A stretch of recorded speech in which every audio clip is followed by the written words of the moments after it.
پیارے بچوں السلام علیکم، امید ہے کہ آپ خیریت سے ہوں گے۔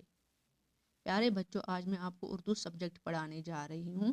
اب آپ لیسن نمبر 8 پیج نمبر 42 اپنی اردو بک کا نکالیے۔ آج کا ہمارا ٹاپک ہے بری صحبت کا اثر۔ پیارے بچوں، آج میں آپ کو ایک لڑکے کی کہانی بتانے جا رہی ہوں۔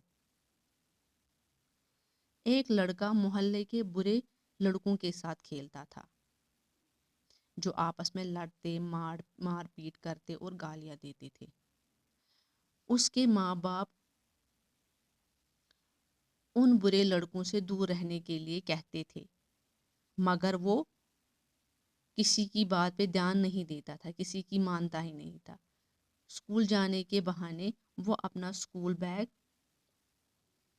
کسی باغ میں رکھتا تھا اور انہی برے لڑکوں کے ساتھ کھیلنے لگتا تھا۔ سبوں نے اس لڑکے کو سمجھایا، لیکن وہ نہیں سمجھتا تھا، اس نے کسی کی نہیں مانی۔ اس کا باپ اس کے اس رویے سے بہت پریشان تھا۔ ایک دن وہ بازار گیا۔ بازار سے اس نے سڑے ہوئے پھلوں سے بھری ایک ٹوکری لائی اور ساتھ ہی میں ایک تازہ سرخ سیب بھی لایا۔ شام کے وقت جب انہوں نے کھانا ختم کیا تو اس نے بیٹے کو بلایا اور اس کے ہاتھ میں یہ تازہ چمکتا ہوا سیب دیا اور کہا، اس سیب کو سڑے ہوئے پھلوں والی ٹوکری میں رکھ کے آؤ۔ بیٹے نے باپ کی بات مان لی اور اس نے اس تازہ سرخ سیب کو سڑے ہوئے پھلوں کی ٹوکری میں رکھ دیا۔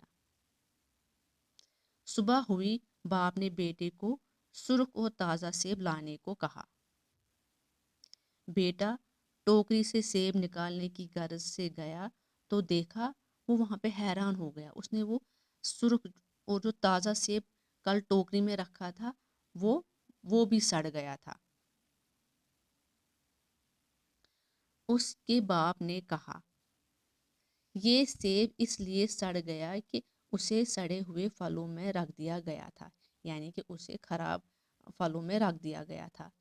تم نے خود دیکھا کہ دوسرے سڑے ہوئے پھلوں کے ساتھ رہ کر کتنا تازہ اور چمکتا ہوا سیب بھی سڑ گیا، یعنی کہ دوسرے خراب سیبوں کے ساتھ یہ تازہ سرخ سیب بھی خراب ہو گیا۔